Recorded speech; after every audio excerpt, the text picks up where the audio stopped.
button there. You can get that going. All right. And then I'm going to read your intro, and then we'll put you in the spotlight. All right. Here we go.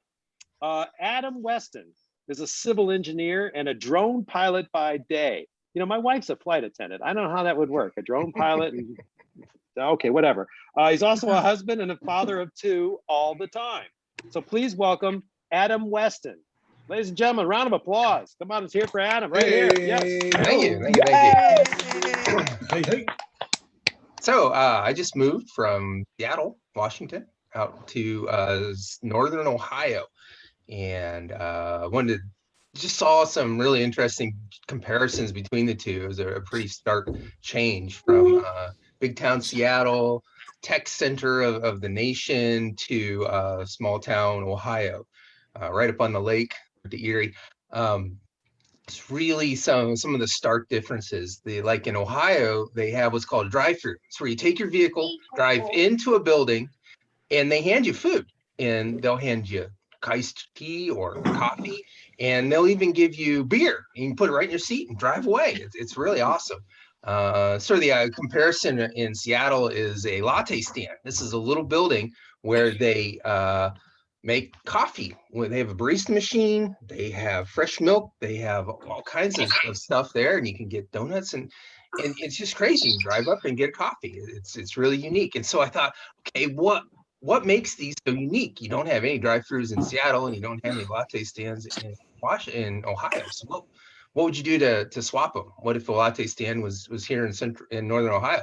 Would they have a cow tied up outside? Would they have to serve ear corn to satisfy that need for fresh corn that all the Ohioans seem to have? And what about a drive-through in Seattle? What would it have to have? Would it have to have on-tap baristas, probably sort of like the latte stand? Would they have to have Seattle tickets, the Seahawk tickets live? It's hard to say.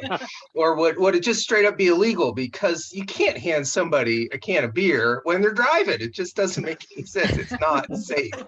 But you know, it's okay in Ohio. And so I left when I left Seattle. I left a career at a large aerospace company that I'd done for a few years, like 23, and I did engineering there. And it's really fascinating to tell people about what engineering at Boeing, or a large aerospace company, is. They're solving really hard problems, flying people for across the nation or around the world, and not killing any of them. It's really a challenging engineering event. However, my part of it was noise engineering. Very few people die from noise exposure. However, it's still really important. There's 80, 90 people involved at Boeing doing noise engineering. That's how critical it is. But yeah, it's not super dangerous or anything. But a lot of what I was doing was some testing, and there's some really fun stuff that we test, like floor panels, the parts you walk on. They are super lightweight, super advanced composites, honeycomb core, minimum strength to weight ratio. It's phenomenal. But some of the testing we had to do was exacting. And one of the hardest tests is having someone in high heels walk down that floor panel and see if it punctures. And this is really a test we do. And for some reason in the laboratory, they only had my size of high heels. And so, of course, I was the guy who had to put the heels on, walk down my calves still hurt just thinking about it. One of the other really important tests we did was testing toilets. Toilets can be really loud. In fact, there was one flight early in the 767 program where the pilot heard this sound. He thought something came off the airplane. They landed. They found out it was just the toilet flushing right behind his head.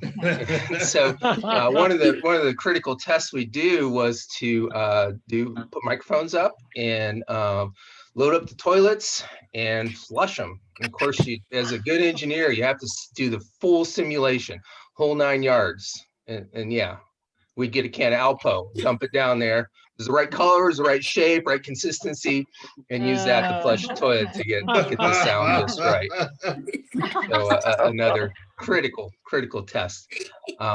But it was really cool to do that. And then I eventually moved into drone flights and flying drones around and looking at flying cars and parts of the reality of bringing cars into your home where you could walk out into the driveway, take off and fly around.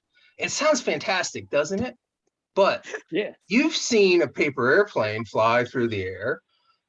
Yeah, imagine your body and your brain subjected to that on every commute, every time you go somewhere, you're flying through turbulence. It's just crazy. But, you know, we'll bring it to the people who want it because that's what engineers do. Thank you, everybody. I'm gonna I'm gonna go drive down to the drive-through, grab some beers, and have a good evening. Thank you. Adam, yes, that was very nice, Adam. That was